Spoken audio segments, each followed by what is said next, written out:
Welcome back, everyone. We are going to be talking about our expectations for The Mandalorian and Grogu, which releases tomorrow. I'm joined here with our host of our Marvel podcast, Ethan Bronson. Thanks for having me, guys. Hey, anytime. Anytime, man. And I'm also joined here by Wyatt, who I'm not going to disclose his last name. Big Grogu guy over here.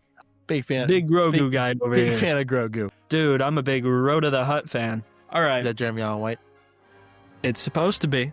Also known as Stinky for us Talking who about watched Ethan? the Clone Wars movie back in the day. What'd you say?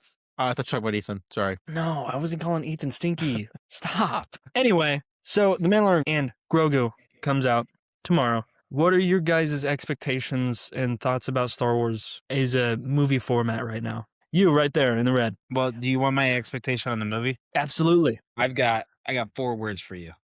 Okay. All right. Is it, can I guess what they are? Yeah. This is the way? No. What? I thought I had you there. I thought I had you there. Is Yes, it? I have a White. guess. Yeah. It's gonna be bad. No. Okay. You could also do it's gonna be me. What I'm gonna say doesn't infer that it's gonna be bad. This is what I'm gonna say what I'm gonna say. Okay. Go for it.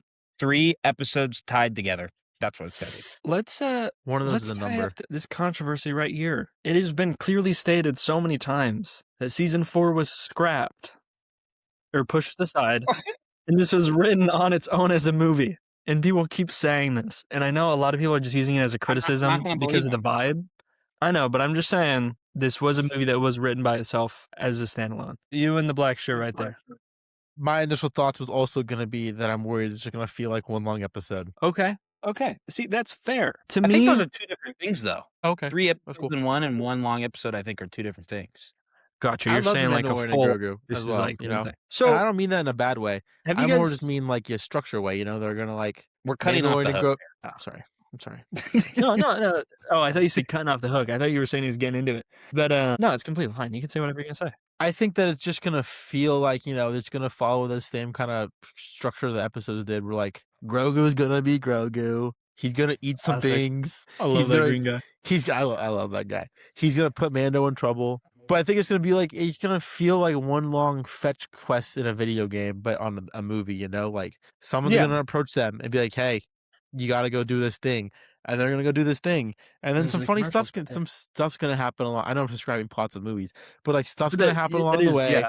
And Grogu's gonna do some funny stuff and eat something he shouldn't, Yes. and then Mandalorian's gonna have to like kick some butt, and then they're gonna like there's gonna be some sort of like hierarching Jedi mystical magic involved, and Mandalorian's gonna be like, I don't really mess with all this magic stuff, and then like Grogu's gonna make something float, and then they're gonna Yeah. like complete their quest and go back to Sigourney Weaver. I don't know. I mean, pretty much. I'll probably be able to edit clips from the movie after it comes out and match that exactly, and that will be the plot of the movie. Have you guys? The thing that's currently left the sourest taste in the mouth of Mandalorian fans is Mandalorian season 3. Did you guys watch Mandalorian season 3, and were you guys yay or nay on it? I had a sour taste in my mouth the whole time. Fair enough. What about you, Ethan? If I didn't have outside opinion and I watched season 3, I'd be like, well, maybe I didn't understand season 3 because I haven't watched Clone Wars, the animated series. But Hmm. because everybody likes season 3, I'm like, all right, maybe I'm justified. Maybe it just wasn't a good season. Yeah, I would Just say not good. I would say not watching Clone Wars is not the problem there. So you haven't seen Clone Wars at all, I've seen the movie and I've seen season 1 and 2. dude. Some point, man. Some point we're gonna do that.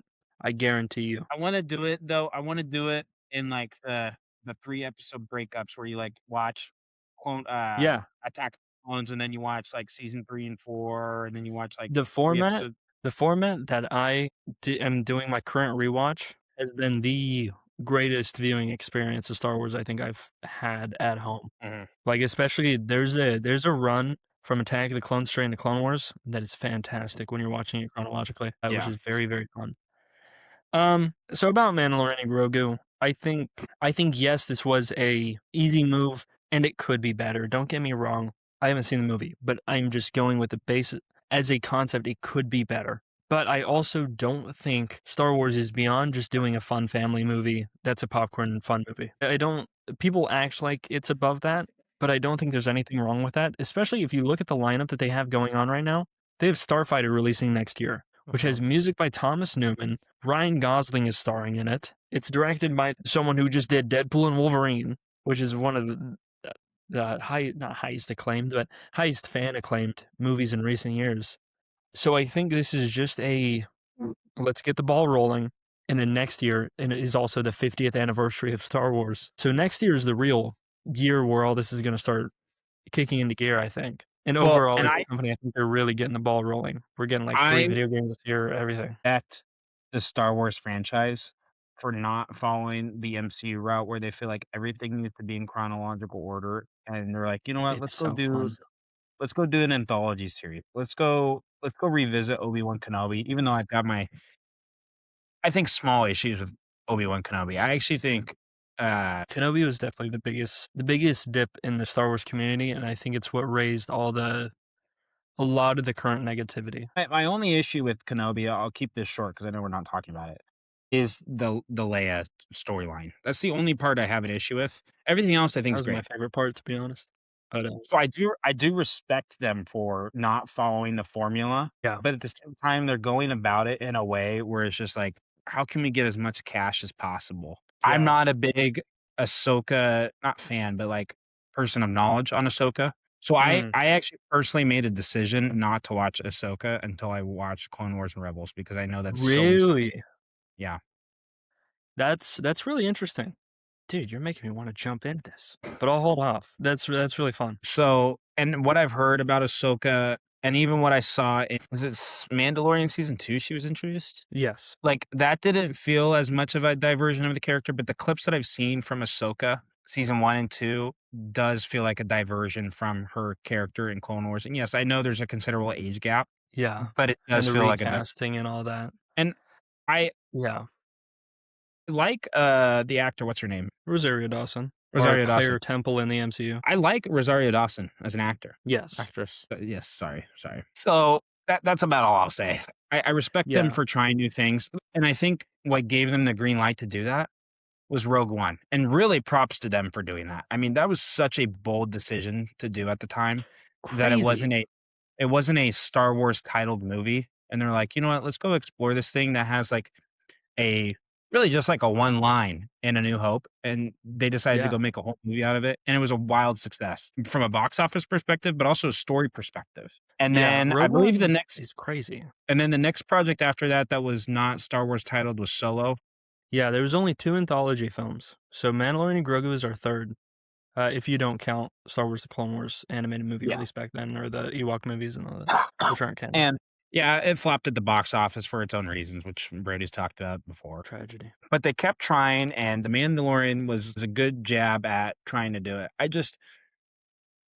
It did feel like there's no direction. Yeah, I think the most troubling thing is I kind of accepted a lot of things in season 3 after the movie announcement because I thought, okay, a lot of this is going to make sense because of the movie. You know what I mean? Why are they tying up the Mandalore stuff? Why are they getting rid of the Darksaber? It's because they're going to reintroduce him in the movie. And I think that's kind of the main deal here. It's just if it's going to be worth it. They're kind of just returning him back to his base character, which is fine. But hopefully they do enough with it to where it feels worth it. The main thing I'm really looking for in this movie is I'm kind of treating it like a straight-to-DVD release or a straight-to-Disney Plus release. Because, again, this is a lower budget compared to Starfighter coming out next year, I'm sure. So I'm just treating it as a fun thing.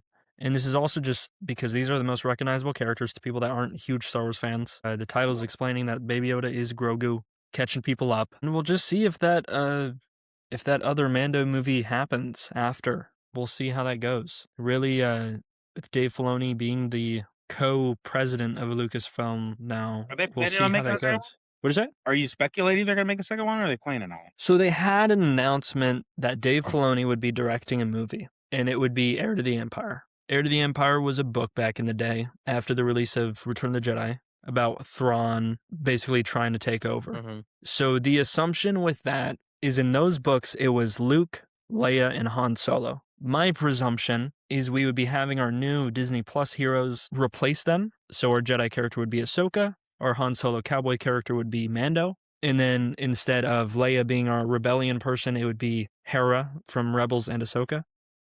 which kind of made the most sense to me. But this is really one of those the Marvel's tests of, can we jump from TV to the big screen? Does that work?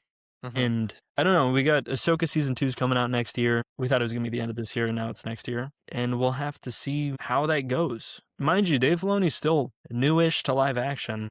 I know he's been doing it for a few years now, but still, compared to these other people. So him being co-president and releasing stuff is kind of crazy. Brody, I haven't had this since George. Is it appropriate to ask a Disney Parks question? Sure. That What are your new thoughts? Smuggler's Run thing came out today. Yeah, The that's videos what on I'm asking about. What are your thoughts on them replacing? I think it's smart. I think that leads into what Star Tours did. They were doing Star Tours and designing that, and they wanted to do kind of one ride thing. And then George Lucas was like, already knowing he was going to kind of do the prequels in a few years. And he was like, well, what if we do it where it's just the ride system and then there's a video? And then we can just change the video and update the video over the years and it'll just get better and better. The ride system's good. So I think that's kind of what they did with the Millennium Falcon. So now they can be like, hey, there's a new movie coming out. We're going to update it. I think the option to have 3 different rides on it is cool. I think all the new merch and the original trilogy theming for the park is very, very fun. I haven't gotten to see it in person yet, but I will, and I will let you guys know once I see that. But I think the ride having different options is fun. Yeah, so do I think this is going to be the greatest Star Wars movie of all time? No. Again, all I'm hoping for is that this is everything kind of basic about The Mandalorian tied into one movie where when I'm in a Mandalorian kind of adventure mood, I can turn on this movie, get my gist, and not have to watch more. You know what I mean? And I don't think that's a bad thing. Like, I think obviously everybody is aware that Mandalorian Season 1 was its peak. Mandalorian Season 2 had the largest fan moments, but Season 1 was its real writing peak. But I think that's okay. He's still... I think I accept Star Wars characters on a lot of levels. I'm fine with them being surface level sometimes. I know we should expect more, probably from the writing and movie aspect of it, but it's something that personally I don't always have like a deep trouble with. But they're kind of in a tough spot here, and I'm going to have a good time at the movie. You know what I mean? It's just the way it is. I feel like a lot of people get told what a movie is after they have their preconceived notions about what it's going to be. And then they're told like, well, no, instead of that, it's going to be more like this. And then they still go into the theater with those other ideas. And it's like, well, of course you're going to be disappointed. It's like, and that happens with so much Star Wars stuff because they change what the pitch is. You see all these trailers for The Mandalorian, you're like, this is a bounty hunting show, this is sick. End of the first episode, there's Grogu. You hear about Book of Boba Fett, you're like, oh, he's going planet to planet killing people. Episode opens, he's being dragged by Tusken Raiders. And then they establish that you're getting a flashback every episode, that's the deal. Bad Batch, boom, there's Omega. We're not just doing cool clones, we got a whole storyline going on here. So I feel like, I don't know, Star Wars is just it was the same with Obi-Wan Kenobi, we didn't know about Leia being in that show at all. So, you're on mute, Ethan, by the way. This is a very loud, unheard F-bomb. I think the one thing I want people to take away is, and this is how I feel like, I don't really care what people say about the movie beforehand. Here's the reality. Agreed. We do not get Star Wars movies all that often. Let's take it for granted. Go enjoy yourself. It's been 2019, it's been 7 years. That's crazy. Yeah, it's kind of crazy. I'm kind of glad they cut themselves off, though. I don't think they had a full plan for how they were going to get back into theaters. I think this is kind of just a ramp back into it. But I'm so interested in Starfighter next year, and we'll have to see. I feel like it's just one of those things where every Star Wars movie people say, I'm never watching Star Wars again. And then come the next project, they're watching it and saying what they don't like about it. So I don't know. People just kind of hate on it and then stick around, and I don't get why, but it's just how it goes. I don't know. It's weird. It's hard to remember what it was like when not the old Star Wars movies, but the first few Disney Star Wars movies were coming out. Because there really wasn't that much promotional for any of them, like actual promotional. There's trailers that use the same clips and stuff, but Star Wars usually keeps out like 2 planets from the trailers that you don't even see until the movie. The most you see is like Denny's trading cards. Like they just kind of show you cool troopers and stuff, and then you kind of go into the movie mostly blind, which I think is kind of a fun thing compared to Marvel movies where I kind of know most of the stuff going in. The one thing that I'm not looking forward to for this movie, because I can almost predict that it's going to happen. We saw it with, what was that show that came out like a year ago? Not Skeleton Crew. The live action one.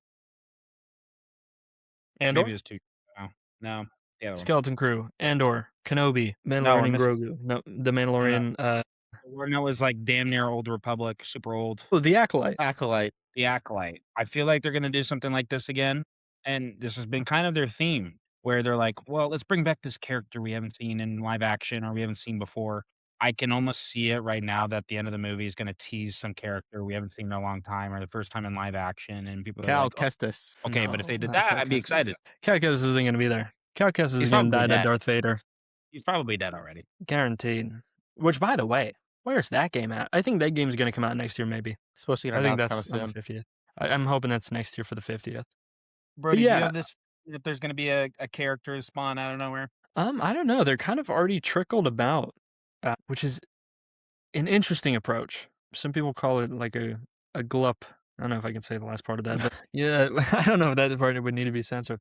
But like, just aliens and stuff showing up that aren't really famous characters. Mhm. But in Star Wars, usually it's just kind of you're at this place, that makes sense. It's not a cameo thing for me. Like, people will see Tusken Raiders on Tatooine and be like, it's a cameo. And I'm like, well, you're on the planet. You know what I mean? Because with Star Wars jumping around how it does, like, it's kind of just part of the setting and the environment. Mm-hmm. So I could see them doing that. This is kind of leading into Ahsoka Season 2 directly, because Zeb's in this movie, and he's going to be in Ahsoka Season 2. So it does kind of tie directly into that. But beyond that, I don't know. I don't know if we're going to get a post-credit scene. Maybe a Thrawn one, maybe something, which would be interesting. It would maybe confuse some people, but they're already there for the Star Wars, so I don't know. I'm excited for Ludwig's score, too.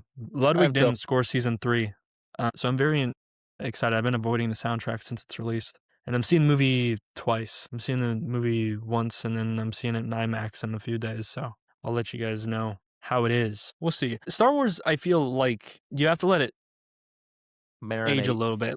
Yeah, exactly. Because you kind of have to get rid of what you think about it. Fans going crazy on Ethan right here. He's just slamming stuff around. I don't know I don't know if his air conditioning turned on or what. But oh my god, dude. He's like Babu Frick. He's Babu Frick. He's fake. Dude, also, that is a criticism that I'll have right off the bat. All the Anzellans shouldn't have been voiced by the same person. I appreciate who voiced Babu Frick, but it feels like them in Season 3 when they had the Ugnaughts all say, I have spoken. It was like, you just made that guy's cool thing not cool, because now everybody does it. You know what I mean? So I feel like they should have made Babu Frick's voice more unique and then still pitch people up. Is he vlogging? Are you going to see the movie right now? Ethan, are you at the premiere? There's so much noise coming from you. Guys, my computer was at 1%. Okay, you're good. I was freaking out. Hey, it's going to be okay, okay? I was trying to make sure I could still be on the pod, man. That's good. That's good. Escape pod. Can't say that. That's already someone else's podcast. Anyway, I don't know. That's just kind of our opinions about Star Wars right now, huh? It's kind of it. They're in a tough spot. I would say this is the way. Exactly. But like you're saying, they jump around across all these different eras.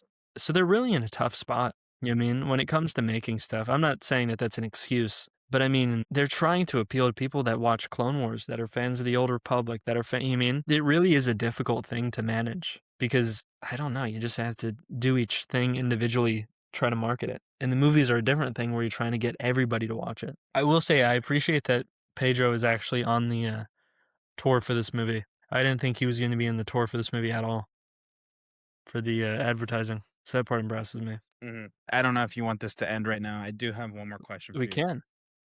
But actually, no, yeah, you go for it. Ask away. I like being the talking about Star Wars anyway. And why I also want to know your thoughts. Do you guys think, let's say it may be incorrect because I don't necessarily agree with this perspective, but do you think Star Wars will ever return to its glory days?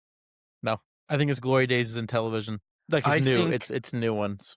I think people are rejecting that from happening both at the company and in the fan base. I think we would gain so much more from the fan base if they talked about what they liked instead of what they didn't like. I'm not saying that you can't criticize stuff. It's just such an echo chamber of people just saying like just hateful stuff about stuff that people, I mean, it's like we were talking about the Punisher stuff. Like I'm not trying to like diss that for people that enjoyed it, but that's an initial response thing. I feel like I have to say it then. You know what I mean? Like if I don't like the Mandalorian and Grogu, I'm going to talk about it on the review. It's the way it is.